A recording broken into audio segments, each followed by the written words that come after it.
My parents sold my gaming PC behind my back for sister's shopping spree. So, I moved out and never looked back. I'm 22 male and I've been passionate about gaming and building PCs for as long as I can remember. Over the years, I've saved every penny from part-time jobs, freelance gigs, and holiday gifts to build my dream gaming rig, a $4,000 beast of a computer. For me, it wasn't just about gaming. It was about achieving something entirely my own, something I'd worked hard for without asking anyone for help. Growing up, I always felt like the afterthought in my family.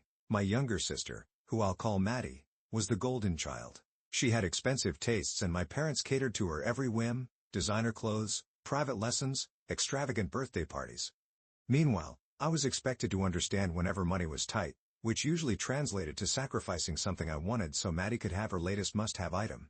Still, I never resented her. I just kept my head down and worked toward my goals. That all changed about 6 months ago. One Saturday, I came home after hanging out with friends and immediately noticed something was wrong. My gaming setup, which occupied a corner of my room, was gone. The desk was empty, no monitor, no tower, nothing. At first, I thought maybe my parents had moved it for some reason, but deep down, I had a sinking feeling that something wasn't right. I rushed downstairs to find my parents sitting in the living room, casually chatting like it was any other day. "Hey," I said, trying to keep my voice calm. "Where's my computer?" My mom glanced at me and shrugged. "We sold it."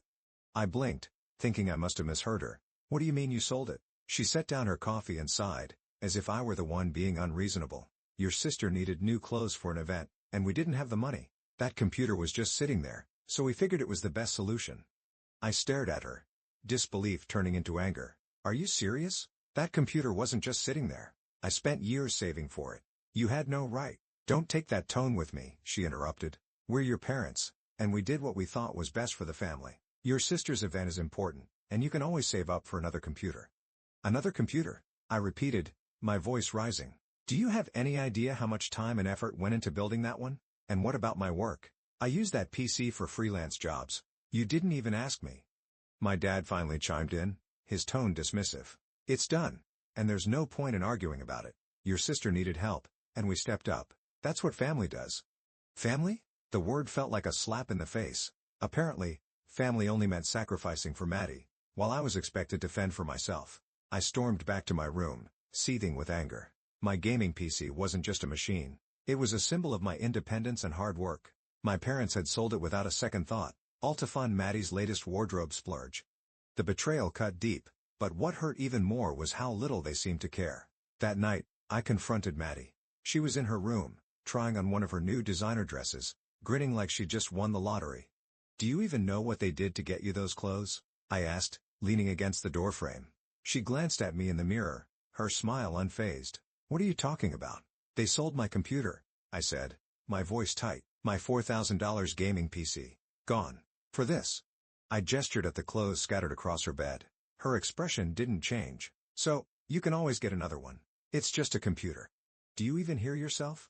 I snapped. "That wasn't just a computer. It was years of work, saving every penny I could, and you don't even care." She rolled her eyes. "It's not my fault Mom and Dad decided to sell it. If you're mad, take it up with them." Her nonchalance was infuriating. "You could have said no," I said. "You didn't need all this. But you just took it, like you always do." She turned to face me, arms crossed. "Maybe if you weren't so obsessed with your stupid games, you'd understand what's important. I have an image to maintain. You're just sitting in your room playing video games." I couldn't believe what I was hearing. "Unreal," I muttered, walking out before I said something I'd regret. The entitlement, the complete lack of accountability. It was like talking to a brick wall. The days that followed were tense. My parents acted like nothing had happened, while Maddie paraded around in her new clothes, oblivious to the damage she'd caused. I tried to focus on my freelance work using an old laptop, but it was slow and inefficient, a far cry from my custom-built PC. Every time I struggled to meet a deadline or fix a crash, my frustration grew. Finally, I decided enough was enough. If my parents weren't going to respect me or my efforts, then I needed to take matters into my own hands. I started by gathering evidence. I had receipts, bank statements, and photos of my PC setup. Proof that the computer was mine, and that I had paid for every component. I also reached out to the person who bought the PC, explaining the situation. They were sympathetic but firm. They weren't willing to return it without compensation. Still, they provided me with a copy of the transaction, which showed that my parents had sold it for $1,200, a fraction of its value. Armed with this information, I confronted my parents one final time. I waited until dinner, sitting at the table with my parents while Maddie scrolled through her phone nearby. My mom started with her usual small talk, but I cut straight to the point. "I want my money back," I said, setting the proof of the sale on the table. My dad glanced at the papers and frowned. "What's this?" "It's proof that you sold my gaming PC for $1,200, I said firmly. "I built that computer with my own money, and I want it back." My mom sighed dramatically. "We've already talked about this. Your sister needed help, and we had no choice." "There was a choice," I snapped. "You could have asked me, but instead, you sold something that didn't belong to you. That's theft." My dad's eyes narrowed. "Don't you dare accuse us of stealing. We're your parents. Everything in this house belongs to us." "That's where you're wrong," I replied, my voice steady. "Legally, that computer was mine. I have receipts to prove it. You had no right to sell it, and if you don't give me my money back, I'll take legal action." My mom gasped, as if I'd just slapped her. "You wouldn't." "Try me," I said. "You've pushed me too far. I've spent years being the afterthought in this family, sacrificing while you showered Maddie with everything she wanted." This was the last straw. Maddie, who had been quietly listening, finally chimed in. "Wow, you're really going to sue your own parents? Over a computer? That's pathetic." "No," I said, glaring at her. "What's pathetic is taking advantage of someone else's hard work and acting like it's no big deal. You don't get to guilt me for standing up for myself." My dad stood up, his face red with anger. "Fine. We'll give you the money. But don't expect any help from us in the future." I laughed bitterly. "Help? You've never helped me. Everything I've achieved, I did on my own. I don't need anything from you." The next day, my parents handed me $1,200 in cash, the exact amount they'd sold the PC for. I took it without a word, but I wasn't done yet. They thought this would make everything go away, but I had other plans. With the money in hand, I reached out to the buyer again. They agreed to sell the PC back to me for the same price, understanding how much it meant to me. Once I had my rig back, I made one final decision. It was time to leave. I started looking for apartments that same week, pooling my savings to secure a small place near my shop. Within a month, I had moved out, cutting ties with my family for good. I left behind nothing but a note. "I've put up with your selfishness for too long. I'm done being taken for granted. Don't contact me unless you're ready to apologize." Moving out was the best decision I've ever made. My new apartment wasn't fancy, but it was mine. For the first time, I felt like I could breathe. There were no expectations, no manipulation, and no one treating me like a second-class citizen in my own family. I set up my gaming PC in a corner of the living room, and it felt like reclaiming a piece of myself that I'd lost. My parents tried to reach out a few weeks later, but their messages were more about guilt than genuine remorse. "You've really hurt your mother," one text read. "She just wanted to help your sister."